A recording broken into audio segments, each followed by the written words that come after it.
전국의 가장 뜨거운 현안을 여야 의원 두 분과 이야기 나눠보는 시간입니다. 최고의 정치, 오늘도 두 분 나와 계십니다. 여당부터 하죠. 더불어민주당 홍익표 의원님 나와 계십니다. 안녕하세요. 네, 안녕하세요. 그리고 미래통합당 윤영석 의원님 안녕하세요. 네, 반갑습니다. 자, 시작하기 전에 오늘 퀴즈 한 번 더 말씀드리겠습니다. 퀴즈를 문자로 보내주시면 저희들이 커피 쿠폰 추첨해서 쏘겠습니다. 문제는요, 오늘의 문제는 2021년 내년 최저임금이 결정됐습니다. 올해보다 1.5% 인상, 역대 최저 인상률입니다. 올해가 8,590원이었는데 130원이 올랐다고 해요. 자, 내년 최저임금은 얼마일까요? 이게 계산이 좀 어렵습니다.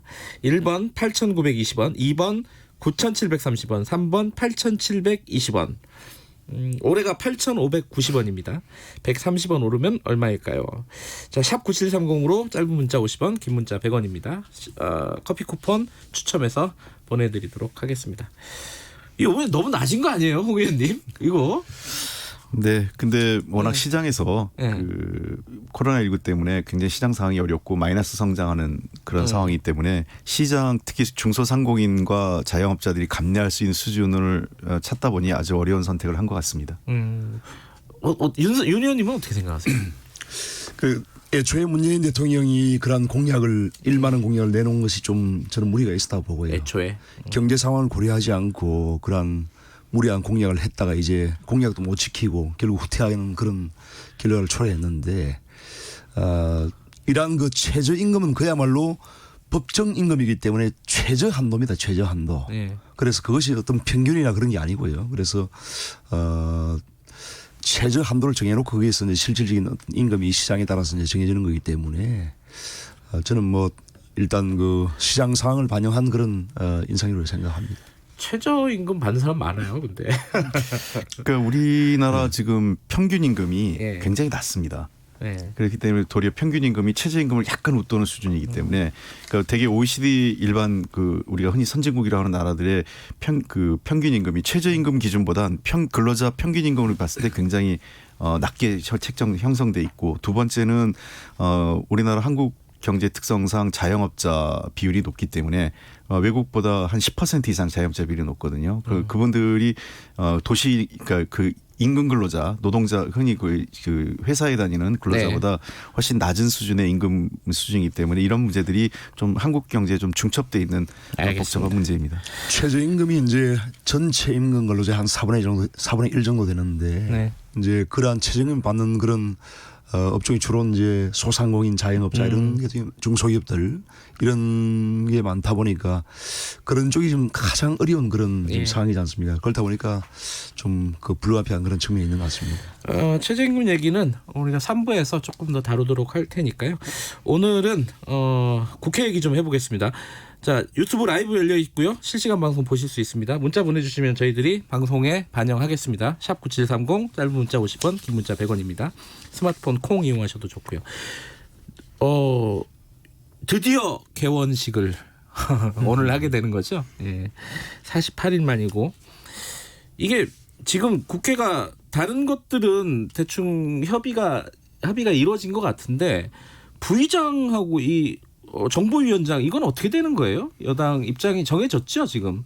아니 아직 정해졌다고 할 수는 없고요. 그래요? 우리 당 입장은 기존에 부의장 같은 경우는 제1야당 교수단체에 배정돼 있던 몫이기 때문에 국회 부의장을 빨리 미래통합당이 정리해서 선출해 줄 수 있도록 협조해 주시고요. 네. 지금 현재 국회 부의장이 선출돼야만 정보위원장을 선출을 할 수 있습니다. 그래서 그 문제를 같이 묶어서 이번에 이제 개원식도 하고 정상화됐기 때문에 이게 뭐 상임위원장이야 뭐 배분에 따른 것은 뭐 정치적 협의를 할 수 있겠지만 이것은 국회 부의장 같은 경우 그와 무관하게 과거에도 이 여당이 상임위원장을 다 가져갈 때도 제1야당에게 국회 부의장을 배정했던 몫이기 때문에 이것은 국회 정상화 차원에서 야당도 이제는 협조하는 것이 저는 바람직하지 않나 생각합니다.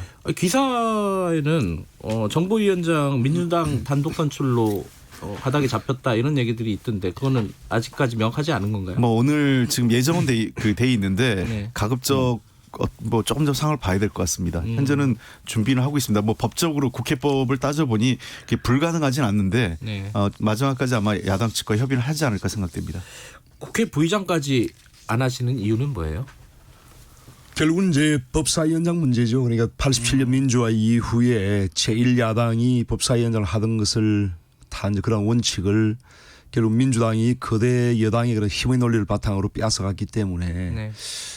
이런 상황에서는 저희가 지금 불가피한 그런 선택이죠. 예. 안 하실 거예요 그러면은 지금 말씀하신 거는 아직 여지가 있다. 지금 여당 입장은 그건데 일단 뭐 제가 알기로 오늘 오전 11시에 지금 국회 본회의 열어서 이제 여당 단독으로 지금 정보위원장까지 아마 통과시키는 걸로 제가 알고 있는데요. 예. 그래서 이제 뭐 이 상황에서 지금 제1야당으로서 의석이 부족하다 보니까 뭐 막을 수도 없는 것이고 어쩔 수 없는 그런 상황인 것 같습니다. 지금.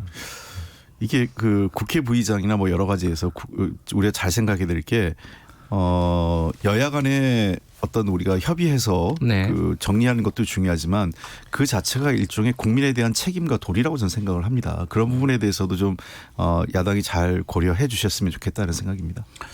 어쨌든 지금으로서는 부의장 맡는 것도 거부하겠다 이런 게 입장이시네요. 그렇죠. 그동안 이제 21대 국회 출범 이후에 지금 협상 과정을 보면은 뭐 민주당은 항상 야당에 양보하라. 예, 민주당은 한 번도 양보를 하지 않고 네. 결국 이제 이렇게 해서 이제 여기까지 흘러왔는데요.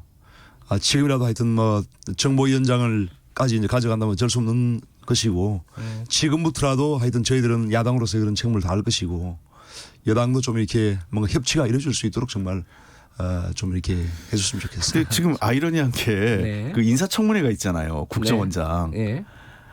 그러면 정보위원장이 선출이 안 되고 구성이 안 되면 인사청문회를 안 하시겠다는 거지 야당 쪽에서.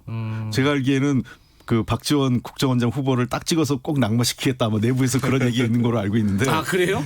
맞습니까, 의원님? 아니 지금 박지원 국정원장은 사실 문제가 많죠. 그러니까 김대중 전 정부 시절에 그 대북 송금 4억 5천만 불 아닙니까? 그러니까 그게 우리 한 하루 치면 거의 뭐 5천억 원인데 5천억 원을 국정을 통해서 불법 송금을 하지 않습니까? 그걸로 이제 징역을 살고 이렇게 한 분인데 그런 분이 과연 지금 국정원장을 맡는 것이 타당한가? 그리고 뭐 보니까 화려하더군요.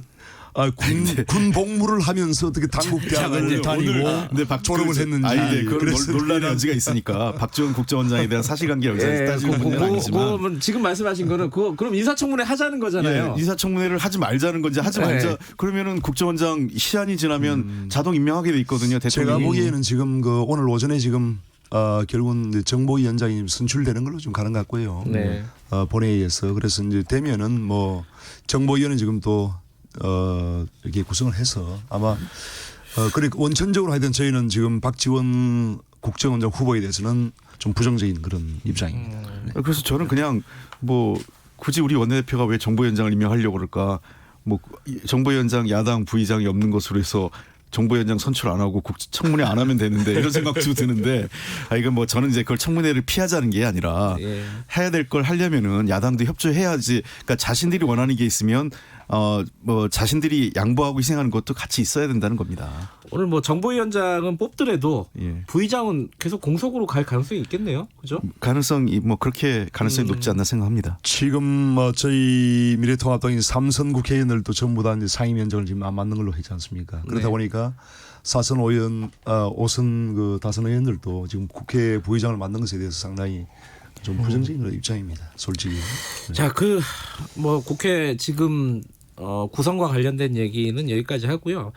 근데 이제 지금 당장 현안 중에 하나가 공수처예요. 네.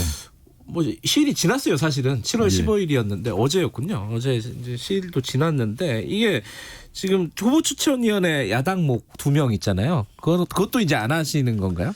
원천적으로 이제 이 공수처가 괴물로 탄생을 한 거죠. 결국 이제 민주당하고 정의당이 1+4라고 하는 그런 야합을 통해서 이제 정치적인 뒷거래를 한 것인데 결국은 이제 그 연동형 비례대표제를 통과시키기 위해서 그래서 한 건데 이러한 절차상으로도 문제가 있고요. 또 내용상으로도 이게 이제 결국은 제왕적 대통령의 권력을 더 강화시켜주고 네. 대통령의 권력으로부터 전혀 어떤 정치적인 독립이 안 되는 그런 형태로 지금 되어 있기 때문에 그래서 이제 이 내용적인 이런 부분에 대해서 저희가 이제 위헌 심판을 지금 현재 제소를 해놓은 상태입니다. 그래서 네. 이러한 결과를 지켜봐야 되고요. 그 이후에 전반적으로 또 파악을 저희가 검토를 하도록 할 예정입니다. 위헌 신청까지 보겠다. 이거 어떻게 되는 겁니까 그러면은? 저는 아니 좋아요. 그 뭐 위헌 신청할 수 있고 헌재 예. 뭐 제소할 수 있는데 그래도 법을 지켜야 될 거 아니겠어요. 그러려면 좀 진작해서 지금 7월 15일이 공수처를 출범시켜야 되는 일정이지 않습니까? 네. 그럼 그런 일정을 감안해서 충분히 그 시일 이전에 헌재 판단이 나올 수 있게 그 헌재 물어봤었어야죠. 근데 임박해가지고 당연히 이 기일을 지키지 않기 위한 명분으로 헌재를 활용하는 게 전 이 상식적이지 않다 생각하고요. 예. 몇 가지 얘기를 들어보면 절차에 문제가 있다고 하는데 이미 절차 그 미래통합당이 문제 제기해서 헌재에서 그 사보임 과정이라든지 절차에 문제 없다고 얘기를 했어요. 지금 얘기한 거는 절차의 문제가 아니라 그 삼권 분립에 맞지 않는다고 해서 지금 헌법재판소에 그 제소한 거 아니겠어요? 그러나 잘 아시겠지만 이 몽테스키가 분류한 삼권 분립이라는 게 입법, 사법, 행정의 이 분류가 현대 국가 체제에 다 맞지 않습니다. 그래서 독립규제위원회라는 것이 그래서 제4부라는 얘기까지 나오고 하는 거지 않습니까? 미국에서도 그렇고 대표적인 게 미국은 규제개선위원회가 있고 우리나라 같은 경우는 국가인권위원회라든지 각종 국회가 이 인사를 추천하고 그다음에 법원과 사법부와 그 행정부가 같이 그 공동으로 구성해서 하는 기구가 그 많거든요. 이거는 입법, 사법, 행정이라는 기존의 근대 국가의 그 틀로서 분류할 수 없는 제4의 그 부서 형태 이거를 그 고려해야 되고 이미 그것은 법적으로 인정해 왔다 이렇게 저는 얘기합니다. 지금 네, 윤영석 의원님. 현대 민주주의 국가의 도도한 흐름은 결국은 권력 분산입니다. 권력 분산이 이제 전 세계적으로 진행되고 있는 그런 상황인데 지금 그 한국의 지금 민주주의는 거꾸로 하고 있습니다. 역대 대통령들이 다 불행한 이유가 결국은 대통령들이 그 막강한 재앙의 권력을 독단적으로 진행을 하다 보니까 이런 사태가 왔는데 지금 문재인 대통령은 권력 분산이 아니고 권력을 집중시키고 강화시키는 그러한 수단으로서 지금 이 공수처를 활용하고 있는 겁니다. 그래서 지금 공수처가 가장 위험한 것은 야당 정치인들을 탄압하는 기구가 될 수 있다. 이런 것이 이 법에 상당히 내재화되어 있는 겁니다. 지금 최근에 어떤 검찰 사태도 보다시피 지금 정치 권력이 지금 검찰을 얼마나 순치시키고 악용을 하고 있습니까? 이러한 것이 바로 이 공수처에 그대로 내재화되어 있다는 겁니다. 그래서 저희가 이러한 것을 걱정하는 것이고 이러한 것을 막기 위해서 다시 헌재에 지금 제소를 한 그런 상태입니다. 네, 이런 홍익표 의원님. 그 공수처와 같은 유사한 기관이 이 대통령이나 권력기관의 그 권력 독점을 야기한다는 것은 전혀 동의할 수 없습니다. 왜냐하면 영국이라든지 싱가포르 등등 유사한 기구를 만들었고요.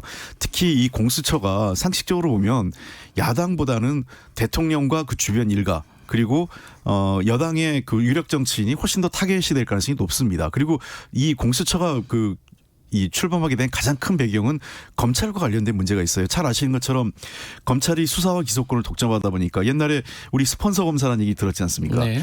그게 무슨 스폰서 검사입니까? 부정부패 검사죠. 그걸 스폰서라고 해서 마치 선의에 대가성 없다고 해서 아예 기소조차 안 하고 제 식구 감싸기를 대놓고 검찰이 했고요. 그다음에 법원에서조차도 사법부와 관련된 판사들 그 어떤 그 죄나 이런 거에 대해서 굉장히 관용적 자기 식구 감싸기를 해왔기 때문에 주로 검찰과 사법부에 대한 국민적 불신이 높고 좀 더 독립적인 기구가 수사를 해야 된다라는 겁니다. 왜냐하면 대통령을 포함해서 사실 여야 정치인들은요 이미 검찰과 이런 여러 가지 정치자금법 등을 통해서 언제든지 수사 대상이 될 수 있고 피할 수가 없습니다. 언제 여당 정치인이나 야당 정치인이 검찰이 봐준 적 있어요? 알겠습니다. 이 네. 공수처가 이제 뭐 대통령을 위한 권력을 위한 기구이냐 아니면은 예. 말씀하신 대로 뭐 권력을 갖고 있는 또 다른 어떤 감시 기구냐. 권력을 감시하는 예. 또 다른 기구냐. 뭐 이 논란은 사실 지금까지 많이 했으니까 지금 그럼 어떻게 할 거야? 그래서 추천위원회 지금 협조할 생각은 없다. 지금 그것을 네. 진행하기는 어렵죠. 그 헌재까지 봐야 된다. 예. 최근에 그 청와대와 법무부 장관에 의한 검찰에 대한 그런 정치적인 개입 너무 노골적이지 않습니까? 윤석열 총장이 지금 살아있는 권력을 수사하겠다고 하니까 결국은 윤석열 총장의 그러한 그 검찰권을 완전히 무력화시키는 그런 지금 작태를 지금 보이고 있는 상황인데 앞으로 공수처도 똑같은 그런 상황을 밟을 거예요. 그래서 이러한 상황에서 이것을 저희가 그걸 인정하고 어떤 추천위원을 지금 하기는 어려운 상황이고요. 어쨌든 현재 어떤 그런 심판 결과를 보고 저희가 판단할 근데 겁니다. 헌재 심판 결과가 사실은 뭐 누가 강제할 수도 없는 거고 언제 나올지 모르잖아요. 그럼 여당은 어떻게 되는 겁니까 지금 일정이? 그러니까 저는 그 이번 국회가 일하는 국회도 중요하지만 법을 지키는 국회가 된다고 생각하지 않습니다. 여러 차례 제가 말씀드렸는데 네네네. 법을 너무 간단하게 생각하시는 것 같아요. 뭐 그 국회라는 게 정당이라는 게 뭔가 정치적 해법을 찾는 건 맞지만 그래도 법을 지키면서 해야 된다고 저는 늘 생각을 해요. 그렇게 가는 게 그 국회 품격을 한 단계 높이는 거고. 근데 7월 15일 법적 기한이 있는 걸 안다면 그 기한을 감안해서 3, 4개월 전에 헌법재판소에 필요한 것들을 다 물어서 그 답을 갖고 이 7월 15일에 그 액션을 취해야 되는 건데 네. 지금 이제 와서 임박해서 문제 제기하고 그래서 우리는 7월 15일까지 안 하겠다라고 하는 거는 불법을 그대로 그냥 이 법을 지키지 않는 행위를 너무 쉽게 생각하는 것 아니냐 이런 생각입니다. 그래서 저희들로서는 여러 가지 고민을 해야 되는데 물론 그렇다고 당장 공수처법 개정하는 데도 시간이 필요하기 때문에 네. 독단적으로 뭘 할 수 있느냐 이건 뭐 여러 가지로 간단한 문제는 아닙니다. 그러나 네. 이런 식으로 그 공수처를 사실 고의적으로 지연시키는 거를 그대로 좌시할 수는 없다 이런 생각도 있습니다. 다시 할 수 저는 없다. 솔직히 그 지금 예. 문재인 대통령과 민주당이 공수처를 이렇게 서두르는 이유를 모르겠습니다. 솔직히 결국은 아니, 이것이 서두르는 게 이제 아니라 법적 일정을 따지는 거죠. 차기 대선을 앞두고 어떤 정치적인 일정에 따라서 어떤 정치적으로 활용하기 위한 그런 것이 아닌가 하는 생각이 들고요. 헌법기관 그러니까 이러한 그 준사법적인 기관들을 행정부가 이렇게 일방적으로 독단적으로 추진하 이 정말 세계 전 전례가 없는 이런 일이에요. 아까 이제 뭐 싱가포르나 영국 사례도 말씀하셨지만 전혀 다른 것이고요. 전 세계 이런 공수처와 같은 것은 없습니다. 야, 이 공수처 그 자체에 대한 논란은 사실 네. 너무 기니까 이미 말씀하셨고 그 얘기는 어떻게 생각하세요? 그 대선을 앞둔 포석이다. 아니, 전혀 그거는 말이 안 되고요. 이게 뭐 처음 나온 것도 아니라 공수처 문제는 이미 노무현 대통령 때부터 시작됐습니다. 그리고 그 문재인 대통령이 집권 초기에 사법개혁, 검찰개혁을 국정과제의 가장 중요한 과제로 설정을 했는데 그동안 미래통합당이 협조 안 해서 좌초됐던 거죠. 그러다가 마지막에 그 행정부가 밀어붙여 독단이라고 그러는데 정확하게 표현하면 미래통합당을 제외한 나머지 야당들과 함께 국회가 처리한 겁니다. 알겠습니다. 지금 뭐 이 얘기는 그냥 평행선이네요, 그죠? 네. 이거는 뭐 여당에서는 좌시하지 않겠다 그러니까 어떤 뭐 결론이 나겠네요, 조만간. 그때 조금 다시 얘기해 보도록 하고요. 오늘 한 가지 얘기만 좀 더 해보겠습니다. 어제 서울시에서 고 박원순 시장 관련된 성범죄 관련해서 진상조사단을 꾸리기로 했어요. 민간 합동으로 이제 꾸리기로 했는데, 자, 요게 실효성이 있겠느냐, 또 다른 대안이 필요하지 않겠느냐라는 얘기도 있습니다. 야당 쪽에서 그런 얘기하고 있는데, 그럼 어떻게 하자는 말씀이신 건가요, 이거는? 우선 이 상황은 정말 엄중한 그런 상황이고요. 서울시에서 이제 발생한 그런 상황이지 않습니까? 네. 정말 고 박원순 전 시장의 그런 상황은 정말 참 안타깝고 애도를 표합니다만은 피해자에 대한 그 제2차 가해가 더 이상 있어서는 안 되고요. 네. 그래서 서울시에서는 이런 일이 발생을 했는데 박원순 전 시장의 부재에 따라서 서울시장 권한 대행을 맡은 분이 당시 그 4년 동안에 이러한 그 피해자에 대한 성적인 그런 성추행 또는 성폭력이 실제로 있었던 그런 상황에서 서울시장 비서실장을 맡았던 그 인물이 지금 서울시장 권한 대행을 하고 있습니다. 네. 그러한 상황에서 이러한 조사가 제대로 이루어질 수 있겠습니까? 그래서 저는 서울시 자체에 이러한 조사를 맡긴다는 것은 그것은 뭐 있을 수 없는 일이라고 생각하고요. 네. 하루 빨리 1차적으로는 뭐 최소한 국가인권위원회 또는 제 외부의 그러한 객관적인 조사기구에서 조사가 이루어져야 되고요. 신속하게 이것은 청와대와 경찰이 연루된 그런 상황이 있기 때문에 빨리 검찰에서 이 수사를 맡아야 됩니다. 검찰에서. 네, 그래서 왜냐하면 이것이 이제 증거 인멸이라든지 그런 것이 이루어질 수 있는 충분한 개연성이 있기 때문에 네. 검찰의 그 독립적인 수사본부를 빨리 설치해서 이 사항을 수사를 저는 해야 한다고 생각합니다.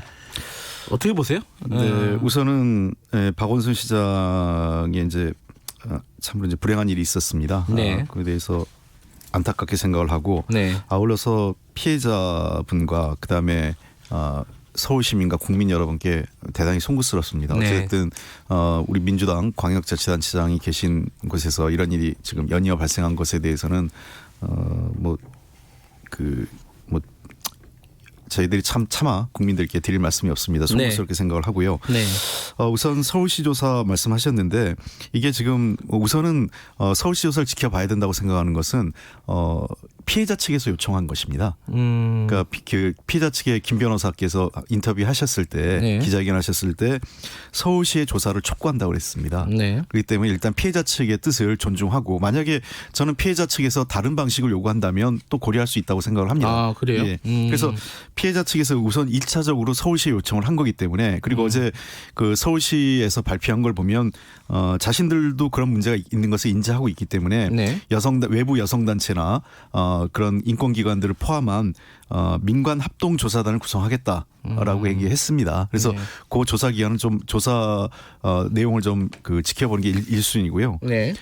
국가인권위원회도 지금 현재 조사관을 배정해서 조사에 착수한 것으로 저는 알고 있습니다. 네. 국가인권위에도 이 사건이 배당됐고 현재 경찰도 수사를 하고 있기 때문에 예. 그러한 내용을 좀 봐야 될 것 같고요. 그리고 국회 지금 원구성이 됐기 때문에 저 야당도 이제 다 들어오시니까 담당 상임위가 저도 이 20대 국회에서 했던 행정안전위원회가 네. 그 담당 상임위거든요. 상임위에서 이 문제를 따질 수 있습니다. 그래서 저는 이런 조사 결과를 보고 국회 상임위도 따져보고 그다음에 서울시의 조사, 인권위의 조사, 또 경찰이나 검찰의 수사 등을 여러 가지 상황을 종합해서 본 다음에 그때 가서 필요하다면 뭐 국회가 청문회든 뭐 국정조사든 그건 그때 가서 판단할 수 있는 문제라고 생각을 합니다. 근데 지금 윤 의원님 말씀은 이제 경찰과 청와대가 어떤 그 공무상의 비밀을 누설을 했을 가능성이 있기 때문에 검찰이 수사를 해야 된다는 말씀이신데 그거는 어떻게 생각하십니까? 그럼 검찰이 판단할 수 있는 문제라고 생각을 합니다. 왜 그러냐면 네. 뭐 지금 의혹이지 그리고 뭐 개입했다는 게 뭐 다른 게 아니라 지금 이 수사 정보가 유출됐느냐 안 됐느냐 통보를 건데 했느냐 뭐 이거죠. 그 문제죠. 예. 그러니까 무슨 뭐 성추행 사건이 개입했다 이런 게 그건 아니라. 아니고요. 예. 자, 그 문제인데 경찰의 총괄적인 그 수사는 지금 검찰이 지휘합니다.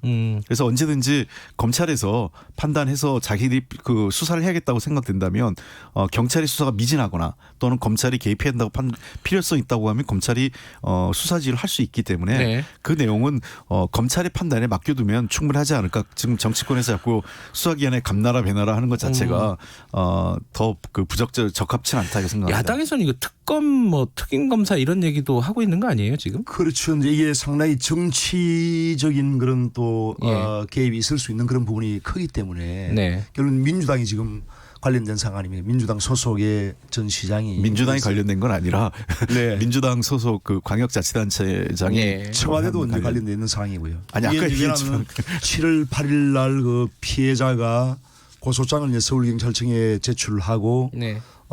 조사를 받았는데 그런 과정에 7월 8일 날 이제 서울경찰청이 청와대에 이제 직보를 했거든요. 네. 그래서 이제 청와대가 이제 이미 그 7월 8일 알고 있는 그런 상황임을 인정을 했고요. 그건 뭐 매뉴얼에 이제 따라서 한 7월 거라고. 9일 새벽까지 받고 이제 그 다음 날 바로 이제 실종이 되고 사망에 이르게 됐는데 이것은 분명히 이제 서울경찰청 또는 청와대에 의해서 누설된 것이 상당한 그 가능성이 있는 것이고 이 부분은 뭐 사실 경찰에 맡기서도 안 되고 이제는 알겠습니다. 그건 이제 같은 얘기인데 아까 말씀드렸지만 그 경찰이 청와대에 보고하는 게 이게 어느 정부나 했고요. 이거는 정부조직법 11조에 따라 대통령이 행정감독권에 있기 때문에 경찰은 매뉴얼에 따라 보고를 하게 되어 있습니다. 누설됐다는 건 문제죠. 그러니까 누설은 아직 그 어디서 누설됐는지는 확인이 안 된 거기 때문에요. 근데 아까 이제 국회 차원에서 이제 상임위에서 이 문제를 논의할 수 있다라고 하신 건 그건 뭐 당연한 얘기인데 예. 그 국회 차원에 뭐 다른 어떤 생각도 갖고 계신가요? 뭐 국정조사라든가 뭐 이런 생각도 갖고 계신 건가요? 이게 결국은 이제 신속하게 증거를 확보하는 것이 중요합니다. 네. 그래서 이제 이것을 시간이 지나버리면은 증거 인멸될 수도 있고 또 사건 당사자 간에 입맞춤을 할 수도 있는 그런 상황이기 때문에 결국은 이제 빨리 강제 수사가 이루어지고 증거를 확보해야 되는데 그걸 하기 위해서는 뭐 국회에서 뭐 여가의 청문을 한다 한들 국정조사를 한다 한들 강제 수사가 안 되거든요. 그렇기 때문에 빨리 이것은 검찰에서 강제 수사를 해서라도 수사가 필요한 빨리 사안이다. 그 증거 확보를 해야 됩니다. 근데 저 오해가 예, 있는 게요. 말씀만 듣죠. 이미 예. 증거가 확보돼 있습니다. 박원순 시장의 핸드폰이 지금 다 확보돼 있는 상태거든요. 네. 그 관련돼서 포렌식 조사를 하면 누구하고 통화를 했는지 어떤 내용의 문자가 혹시 주고받았는지 다 나오기 때문에 네. 꼭 그렇지 않습니다. 왜냐하면 지금 박은순 전 시장 명의의 휴대폰이 2개가 있습니다. 3개라고. 하나, 세 개, 세 모두 개가요. 총괄 3개입니다. 하나는 지금 그 압수가 됐는데 아이폰이 나머지는 이제 아직 압수가 안 됐고요. 그 다음에 그 사건 그러니까 사망한 당일 오전에 만났던 서울시장 비서실장도 만나지 않습니까? 통화도 했지 않습니까? 그 분에 대한 그 어떤 증거도 압수가 돼야 돼요. 그 다음에 그 지금 서울 경찰청이라든지 또는 청와대 국정상황실에 아니 근데 그렇게 처음부터 관련자들에 대해서도 조사가 이루어져야 되죠. 윤 의원님 그런 식으로 이제 그런 조사가 이루어지기 아니 위해서는 정치공세처럼 수사기관이 아니고서는 이루어질 수가 없는 아니 거죠. 생각해 보십시오. 그러면 저 미래통합당 당원 누구 하나 잘못이 있는 걸 갖고 다 미래통합당 관련이 있다고 해서 당 대표를 포함한 최고위원들 다 핸드폰 압수수색하라 이건 아니지 않습니까? 압수수색이 아니고 자, 그러니까 수사가 아니면 그분들을 조사할 수 있는 게 아니 조사할 수가 제가 없지 얘기하는 않습니까? 거는요. 수사와 조사는 성역이 없지만 네. 수사하고 조사를 할 때에도 합리적 의심과 그에 따른 타당한 혐의가 어느 정도 입증이 될 때 수사가 시작되는 거예요. 아무나 그냥 뭐 의심 가니까 다 수사해라. 그런다고 다 수사하는 건 아니죠. 알겠습니다. 어쨌든 뭐 증거 확보가 중요하다는 거죠. 예, 시간이 거의 다 됐는데 지금 이제 서울시장 선거, 부산시장 선거가 내년에 예정이 돼 있습니다. 4월 재보궐선거가 있는데 뭐 경기도지사는 아직 모르겠어요. 오늘 나와봐야 알겠지만은 이거 후보를 당원에 따라서 안 내는 것이냐 아니면 바꿔야 되느냐 당원을 뭐 이런 얘기들 많이 나오잖아요. 이거 어떻게 생각하세요, 홍 의원님은? 저는 당원에 따라서 못 내는 건 아니라고 생각합니다. 아, 그래요? 예, 그걸 좀 자꾸 너무 당원 해석을 좀 달리하는 분들이 계신 것 같은데요. 이게 당원 당규를 만들 때 저도 과거에 참여했던 예. 기억이 있기 때문에 그러는데 주로 문제는 그 선거 부정, 네. 그다음에 뇌물 등의 부정부패, 권력형 부정부패 관련됐을 때 이제 후보 출마하지 않겠다, 되지 않겠다는 사안이 핵심이었고요.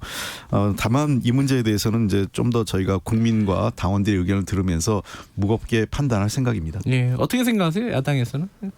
예, 뭐 민주당이 양심이 있는 정당이라면 후보를 내서는 안 되죠. 당은에도 분명히 그 중대한 그런 잘못으로 인해서 민주당 소속의 시장이나 도지사가 사퇴했을 때는 보궐선거에 후보를 내지 않는다. 이렇게 명시되어 있지 않습니까? 그래서 부정부패보다 이 성범죄가 훨씬 심각한 겁니다. 그렇기 때문에 그 당원 당규 명백히 되어 있는 것을 또 부정하고 이것을 개정해서라도 후보를 내겠다 이런 논의가 나오는 걸로 알고 있는데 정말 이건 후한무치한 그런 발상이고요. 오늘 좋은 얘기 들었으니까 여기까지 하죠. 예, 오늘 말씀 감사합니다. 네, 고맙습니다. 최고의 네, 정치 수고하셨습니다. 미래통합당 윤영석 의원님 그리고 더불어민주당 홍익표 의원님이었습니다. 김경래의 최강시사 2부는 여기까지고요. 3부에서는 김기식의 식스센스, 최저임금, 한국판 뉴딜 골고루 한번 제 주요 정책 현안들 다뤄보겠습니다. 일부 지역국에서는 해당 지역 방송 보내드립니다.